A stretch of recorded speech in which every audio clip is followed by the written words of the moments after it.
Hey, welcome everyone to the Wealthy Speaker Podcast. We have the author of Rich is a State of Mind, Robert Gignac, with us today. Welcome to the podcast, Robert. Thank you very much, Jane. I am thrilled to be here with you today. Oh, well, I'm super excited to talk about this book because, I love talking about money, and I know that you help financial planners and their clients and everybody earn more money and figure out what their dream lifestyle is all about. So we're going to get to your book here in a second, but just give everybody like a snapshot of what your business is today.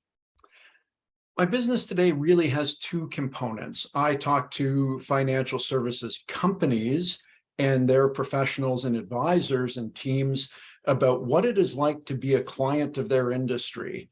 Despite the fact I wrote a best-selling book on personal finance, I've never worked in the industry. I've never been an advisor, an insurance agent, a broker, a stock analyst. I've only ever been the client, as I call it. Okay. And I share with them what it is that we, their clients, don't understand about what they do, what keeps us awake at night that we have no idea how to talk to them about, or even if we should, and struggling with everything in the media that's telling us as their client, you don't even need them in the first place. You can do this all by yourself. The second part is they like the message. They bring me in to speak to their clients, which is what I did last week in BC for a couple of nights where they brought their clients together. I'm the impartial third party to put in front of their clients because I'm not a professional. I don't want their clients. What I want to encourage their clients to do is get a better handle on their money, the emotion around it, and build a better relationship with their financial professional so that they can accomplish what they want to for their family and themselves. I love that. And so the talk that you did was called last week. Last week, it was called Your Richly Imagined Future. And that just goes ding, ding, ding, ding, ding for me, not only because of where I am in my life, but because I think it's really important. Even if you're just starting out day one in speaking, this conversation is, I hope, going to lay out a plan for you that will allow you to dream bigger and to dream and try to decide exactly what it is that you do want. So let's talk first about the title of the book, Rich is a State of Mind. What do you mean by, there you go. If you're watching it on YouTube, you saw the cover there. What do you mean by rich is a state of mind? Well, back when I started working on the book, and to be honest, Jane, I never intended to write a book. This book started out as a short story that was written for a financial advisor friend of mine for their quarterly newsletter. Oh. And as their client, my advisor said, you should write a piece for me. He said, you're a very good writer. I was doing text. I was a tech weenie at the time. I was a software engineer, and I was writing things like, SQL, advanced search database strategies. Great. Everybody wants to read that. I just fell asleep when you said the title. No, just kidding. And so he encouraged me to write it. I wrote this little piece.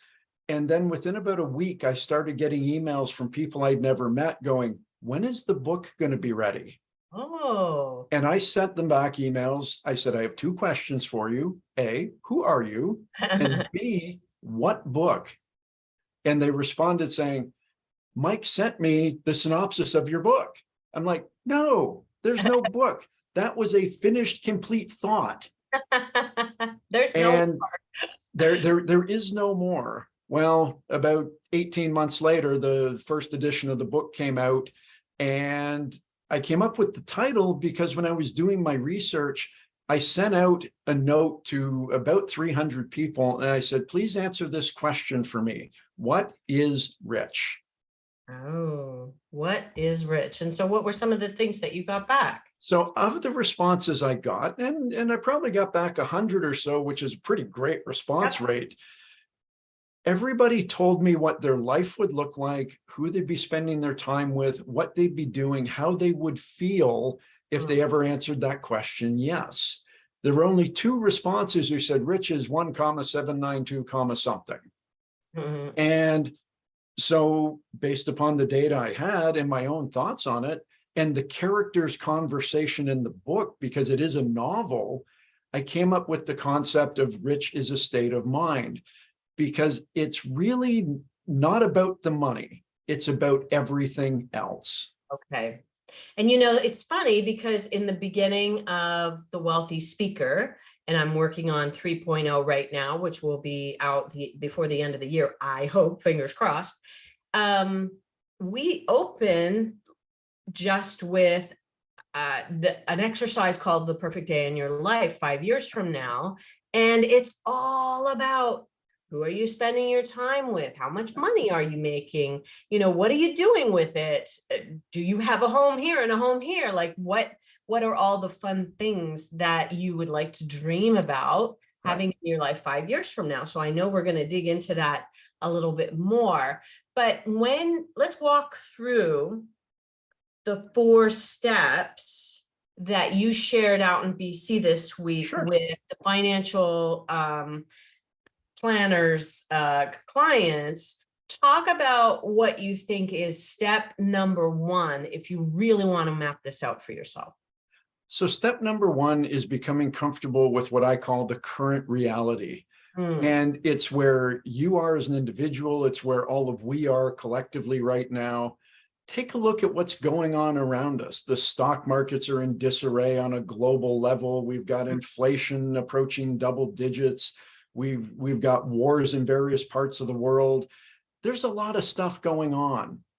And a lot of that stuff keeps people up at night, worried about it. We're worried we don't have enough money. We're worried we're not doing well enough.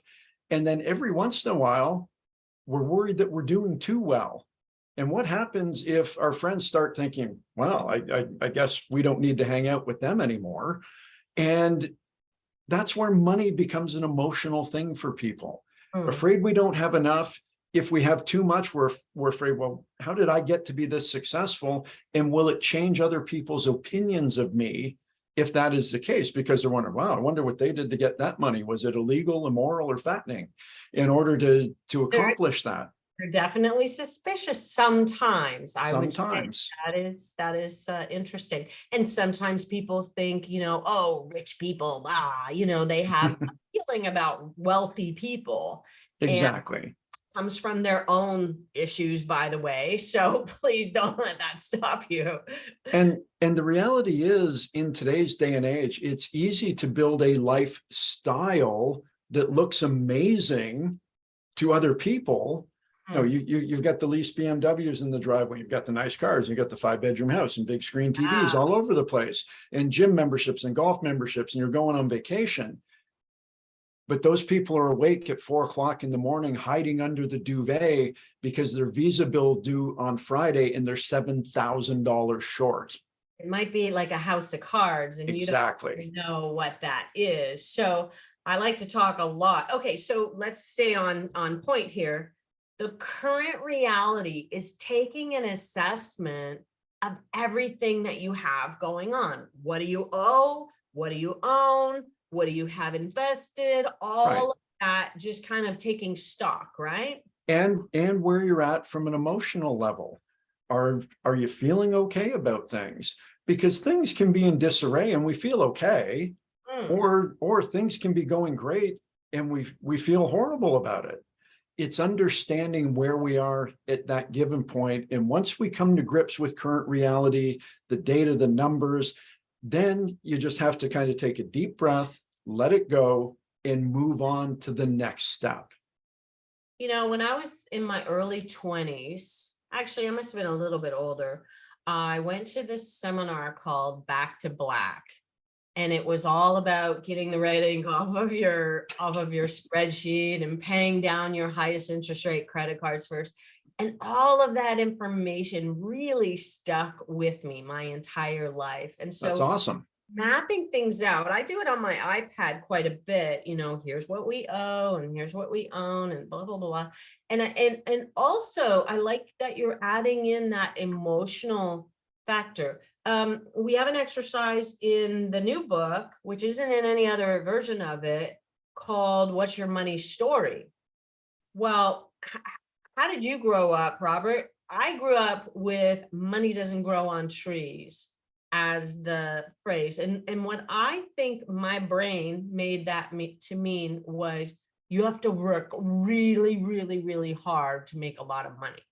What did you grow up believing? Well, I'm sorry you didn't have a money tree in your backyard. And don't worry, I didn't have one either. Grew up to decidedly blue collar parents, Windsor, Ontario. One worked in the automotive industry. One of them worked part-time in a variety of jobs. But mom stayed home until I went to school. And then she worked at a variety of things until, unfortunately she couldn't do that anymore. I was raised with the rules that many of us were, put away money for a rainy day. Don't spend more money than you earn. Credit is bad. Mm-hmm. And they're all lessons that I roundly ignored, probably into my 30s before I actually figured it out. And I tell audiences all the time, just because I wrote this book doesn't mean I've got it all figured out. I still do the occasional dumb thing with my money today. I try to do less of them and of lower significance, Yes. but didn't stop me from buying a juicer. Hey, can I just say that I think, okay, so I have a thing about decisions being based in fear are typically wrong, right? So that's kind of one of my ideas. But I'm developing a second one. Decisions based in greed are typically wrong. So, example, my big faux pas this year was I was setting aside some money. I have the silly car, Tesla, on order. Not that I love Elon Musk, right? But anyway, I have a Tesla on order. And so my company's buying it. So I had a chunk of money that I had sitting in an account since like a year ago. And I said to myself, like or actually it was some US money, you need to get this into like some sort of investment. It was driving me crazy that it was in a savings account, just doing nothing, not adding up any interest. And so I talked to somebody and they said, well, we should put it in an investment. And I stressed, it's going to be short term. I don't know when this Tesla's coming. I'm going to need the money out quickly. Well, that was a huge mistake. And what I noticed, it was based in greed. I couldn't stand that I wasn't in on the market. I wasn't getting interest. Well, so I put the money in, and probably 3 months later, Russia invades the Ukraine. Boom, the market's in the pooper. And now I have to take that money out at a massive loss in order to get this going. So big money mistake. And I'm going to say decisions based in fear can typically be wrong. I'm also going to say decisions based in greed. That was me being greedy, right, thinking I need to earn interest on this money, when in fact I needed a short-term situation. I should have just left it alone. And that was, a 5-figure mistake. Ouch. Well, and kudos to you for owning up and sharing that with your listeners, because it is a big deal. And often decisions made in fear, but there's also the decisions not made because of fear. Ooh, tell me more about that. When we're afraid of what's happening around us and consumed by the current reality, we become ostriches. We stick our head in the sand, hoping it'll go away. Yes. It's kind of like the old joke, right? When you get that, snail mail envelope, usually red, it says final notice, and you look at it and go, great, they're not going to bother me again. And you toss it away. It's the final notice. We sometimes, when we let fear dominate that part of our thinking, and sometimes it comes not just on the money side, Jane, I think it comes back to us as speakers as well. We go to send the proposal, and we're afraid they're going to look at the proposal and go, oh my God, Robert thinks he's worth that? He's an idiot. So those are, yeah, I love this, because this is a lot of the mindset work I've been doing in the last few years. And a thought will get in your brain that has you not even sending the proposal at all. Yeah, because we're afraid of how we're going to be judged. That was steeped in fear. Exactly. And so I think that's really recognizing, are my thoughts driving actions that are going to help me in the future or bite me in the bum? Right. Like, Let's just put it down there. Okay. Exactly. Let's go. So really assessing your current reality. Are there any specific markers that we should be measuring, or should we just say, just get it all down on paper? Certainly getting it all down on paper is good. It's hard to get emotion down on paper because what do you do with it? It's not a spreadsheetable item. It's something that's going on in your head. But once we've come to grips with those numbers, and it doesn't have to be anything super comprehensive, it can be an 8.5 by 11 sheet with a bunch of doodles on it, if that's what works for you. But once you're at that point going like, okay, this is what my life, this is what our life looks like right now. Yeah. It may be exactly where we want it to be. It may be partway there. It may be we're so far off, I'm never going to get there. Yeah. Then we just need to come to grips with that and move to the next stage. Okay, so the next stage is my favorite stage, and it might even become the title of this particular podcast, is your richly imagined future. Yes, and I borrowed the phrase from a guy named Robert Burns. No, not the poet, graphic communicator guy, because I think it's awesome that that particular phrase can be used in order to shape where we want to go. And things that go into your richly imagined future are, it's the vision, it's the blue sky, it's the whiteboard stuff when we're trying to create a picture of what we want our life to look like. And some people call them vision boards. Some people do it in a mastermind group. Some people clip articles and pictures out of magazines or say, this is a real cool beach sunset, I'd like to do that.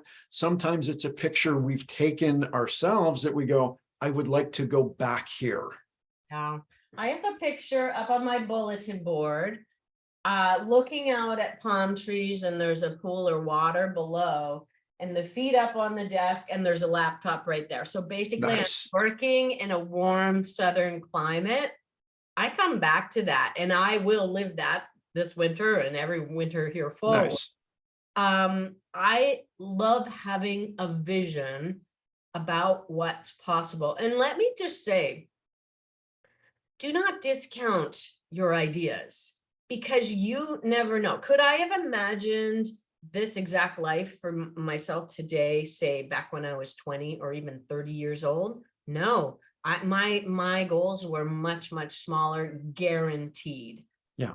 And it's only with time that I just started to add and grow and get some ideas. And now we're at some point here, we may no longer live in London. We'll have a place up at the lake. We'll go to the south in the winter time. And I'm really starting to map out what it looks like in our twilight years. And when I say that, like working and doing the work that I love. If I retire from anything, it's only going to be the things that really bug me. and that's actually the greatest way to look at it, right? You retire, you have to be interested in where you're going, because sometimes you want to have something to run to, not something to run from. Yeah. Okay. Because getting back to the run from, it's like, I'm tired of doing this. I don't like doing this anymore. This doesn't give me any pleasure. Mm-hmm. But what do you want to do? I don't know, but I just don't want to do this. Yeah. That's where the concept. I like the idea of running towards freedom, like freedom from I know now, like there's these kind of detaily little things that I absolutely want freedom from. And I like towards it's interesting. And yes, I'm holding up the book for the YouTube visitor or viewers. There's a whiteboard discussion with the characters in the book, and they ask the mentor, Richard Jarvis, in the book, what does rich mean to you? And he went to the board and he wrote down the word freedom. And one of the characters said, freedom from what? And Richard, who's a lot wiser than me, people ask me all the time, are you Richard in the book? No, he's way smarter than I am.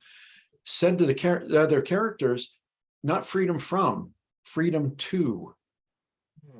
Freedom to create the life I want to create, share it with the people I want to share it with, and do the things I want to do that make me happy. I've been lucky to have, I've been going for over a decade to Dan Sullivan's strategic coach in Toronto, which I'm sure you know about. I do. Well, it started with a lot of financial advisors and has grown into lots of different types of people. And that's what I think I forget sometimes is that people don't talk about what we talk about there like all the time. Right. When I first got there, the whole first year was all about figuring out how to manage your time and what was possible about how you manage the time. Working Right. 3 days a week wasn't even on my radar when I first got there. And now it's just like, yeah, of course I work 3 days a week. Like, that's no big deal. So I think that it's, never take for granted what it is that you know about something, and freedom to do the work that I love versus freedom from the pains in my butt. How's that? And when you can get both of them at the same time, then that's just a bonus. Yahoo. Okay. So richly imagined future. Are you imagining how much money you're going to make? Maybe. Okay. Because the problem I have with that Yeah. is that if you try to boil it down to a number, Okay. I'll be happy when I make X. Well, does that mean if you make 80% of X, you're only 80% happy? Right. Okay. And that answer is going to be different for every single listener to the podcast. Mm-hmm. True. So in your richly imagined future, where I talk about the pictures and the images to the clients like I did last week, I said, once you get one level below that, then you need to start planning the goals in order to make that happen. And this is where people get stuck, because everyone says, yeah, goals are important. I'm going to do goals. And it's like, so where's your list? Oh, well, I keep them all right here in my head. That's not a list. What happens then is in the middle of the night, you walk into the door jam trying to get to the bathroom at 2:30 in the morning, and the goal list gets scrambled, right? So you do need to write them down. You don't necessarily need to carry them with you in a laminated card in your wallet, which some people think you do, but you do need to create some for yourself in order to keep you focused on what that richly imagined future is. I love it. In the book, everybody talks about the concept of SMART goals. You've been talking to speakers about this for a long time, and SMART is good. But now, as we're coming out of 2 years of turmoil and all kinds of other stuff, what I suggested to the folks I spoke with last week was that we turn SMART into SMARTer. And we add the ER in the end, which is evaluate and readjust. Okay, let's review the whole SMARTer plan. So SMART is specific, Measurable, achievable, realistic, and I use time-based. Some say time-bound, time-based. And then we're going to add the ER to make them smarter with evaluate and readjust. I like that. Because many people have gone through this in the last 18 to 24 months. They've pushed a retirement out. They've pulled a retirement in. They said, I'm only making half the income I was making before. Maybe I can do this kind of part-time retirement thing. Yeah. Maybe that's what COVID did for a lot of us, is just allowed us to start envisioning a different future, maybe sooner than intended. I think that's a little bit of what's going on with me, is that I just thought, okay, I can make this work today. I don't have to. Originally I had a 5-year plan. Right. And then I got mixed down to like a 1 to 3, and now it's going down in size. And so I'm super excited about it. It's not like I'm going to stop any of the big things that I'm doing in my life, my school, my masterminds, the coaching clients. It's all going to continue. Right. But I'm just I'm just massaging everything so that it's a little bit more perfect and it allows me a little bit more freedom. And I think what stops people from doing the goal work, Jane, Mhm. and it's obvious you're doing an outstanding job at doing it, is we have this vision in our head about goals that if we set them, it's like we're chiseling them into granite tablets, that we Mm, have to drag them around, forever. And if I write this goal down, I'm stuck with this goal. No, this isn't the Middle Ages. If you write a goal down for yourself and 2 years from now, it doesn't resonate with you, yeah. you take it off the list, and that's okay. I love that you said that because I had two very competing ideas in my brain. One was to build our school up to $1 million, and two was to work less, Okay. engaged in the day-to-days. And they just didn't mesh. And so I've adjusted and I'm totally good with that. And that was actually part of the third part to our 4-part strategy here. Tell everybody what number 3 is. So number 3 is, I refer to it as disruption, but when I talk to live audiences, I say it's blowing stuff up. Yeah. Because in order to get past the current reality and the stuff that scares us so that we can move towards that richly imagined future, many of us, and yes, I'm including myself in this, will need to change behaviors in order to make that happen. When did you blow something up? Things that I've blown up myself is decided to pay off the house. It was something, and every financial advisor you ever talk to will tell you, why would you pay off your house in a low interest rate environment? Yeah. Bad financial move. But my wife and I made that decision after much thought and discussion about it, because here's something I learned a long time ago. Paid off houses never get foreclosed on. Yes, that's And true. so we made the decision to do that in late 2019. And so look at interest rates right now and you're like, yay. Well, but not even the interest rates now, Jane. Look at what happened in March of 2020. I was afraid to answer the phone every time it rang in March of 2020, because every time it rang, another event disappeared. Yes, yes, I Right hear. now, lots of them, some of them eventually went virtual. Some of them have held off till the fact where they said, we're not going to do this event till we can meet in person again. Well, I'm still waiting for some of them to meet in person again, and others just disappeared. It was a huge disruption to my speaking life and income. But guess what? The house was The biggest expense we had as a couple wasn't there anymore. So did we sleep better at night? You bet we did. Was it, mathematically, and this is the problem for many people when it relates to finances. They think it's about the numbers. They think it's about the math.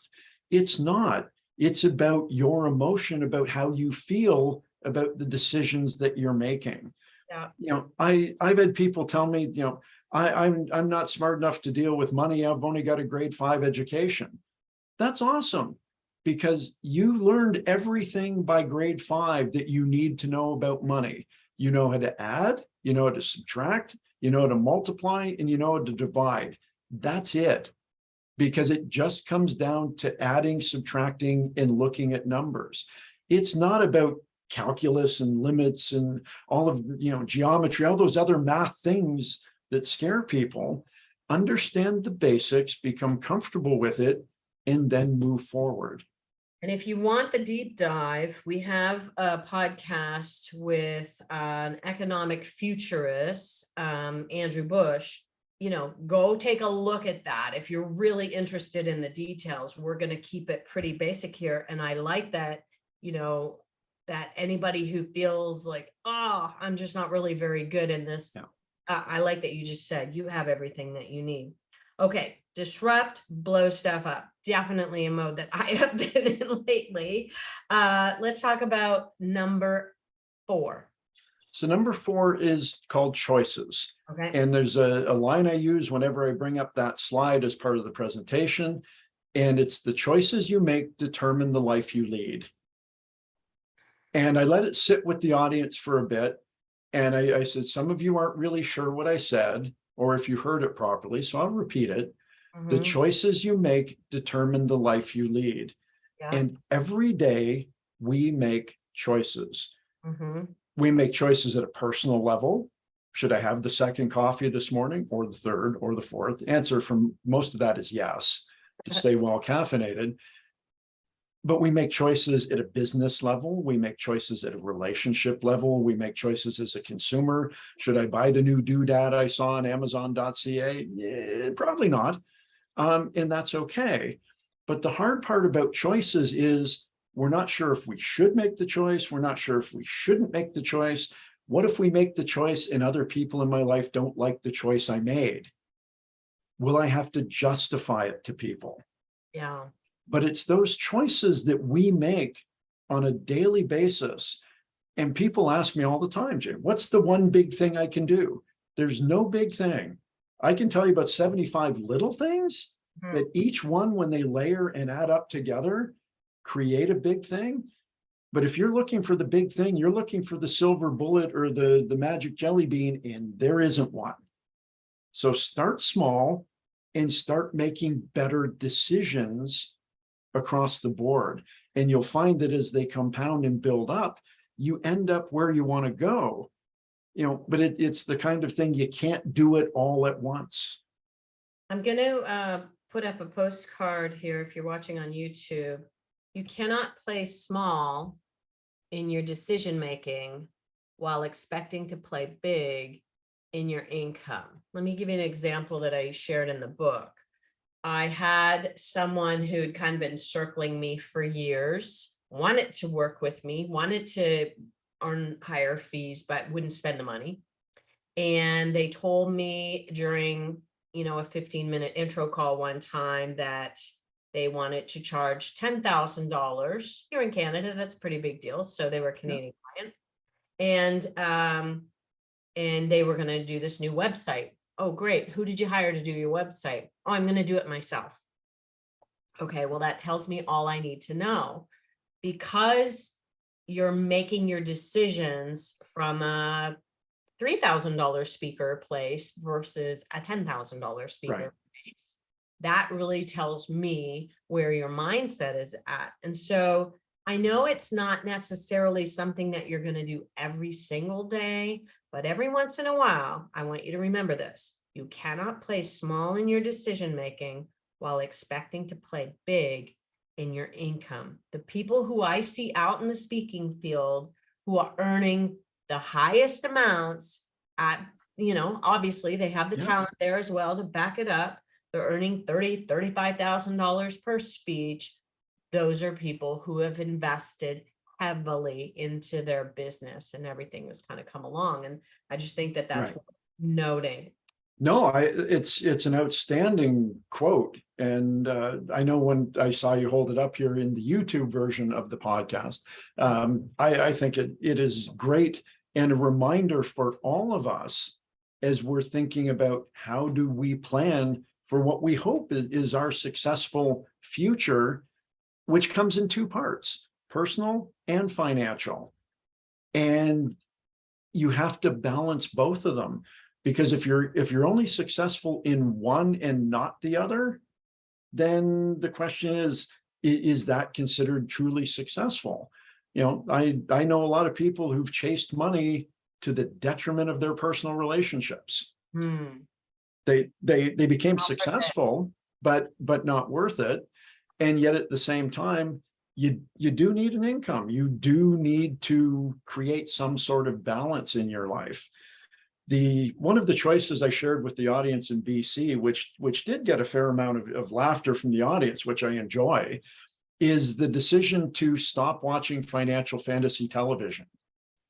Financial fantasy television. Tell me about that.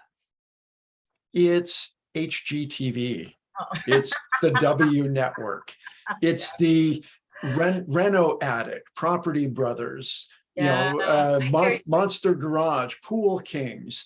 Now, there's nothing wrong with them if you look at them as entertainment television. Right. But if you look at them from an aspirational viewpoint, there can be a bit of a problem. And I shared with the audience, I said, so I'm here to tell you tonight that as a best-selling Canadian author and the speaker that they brought in, I'm going to share with you something that some people in my family don't know. I live in a townhouse that doesn't have granite countertops. And the audience laughed, and I said, I know. So my life really sucks. And I said, I'm here to share with you, it's okay. If your house doesn't have granite countertops, your life does not suck. But if you watch HGTV, every time they do this, well, we've got to get rid of all this and tear up the kitchen and do this. I said, I've watched people do renos on the show that cost more money than the townhouse I live in. And if you've got the money to do that, awesome, do it twice. But if you're doing that because you think it will impress the people in your life, and if you're going to be awake at night going, oh my God, how are we ever going to pay this off? Then I'm asking you to rethink the choice. Like it. I like it. And I like that you're talking about making sure the people are happy in your richly imagined future. And Exactly. I think it's a good time for us to wrap here. Robert, tell everybody, where can they buy the book and how can they get in touch with you? What's the best methodology of connecting?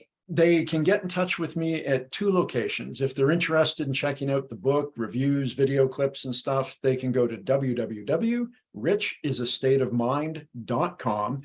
It's really the only place you can buy the book. It's been pulled off Amazon.ca and com and all of those things. Okay.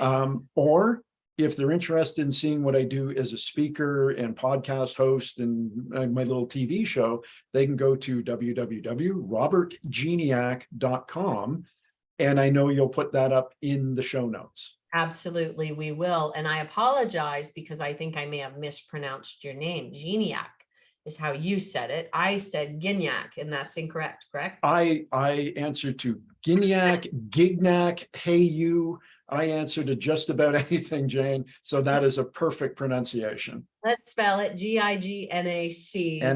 And I want to put in a plug for the Wealthy Speaker Daily Success Planner and Journal, because all of these things are something that you need to do every single day inside your journal, and writing things down every day that you want is just so powerful and a part of your daily routine. So check out the Wealthy Speaker Daily Success Planner and Journal if you would like to explore that. We will put a link in the show notes.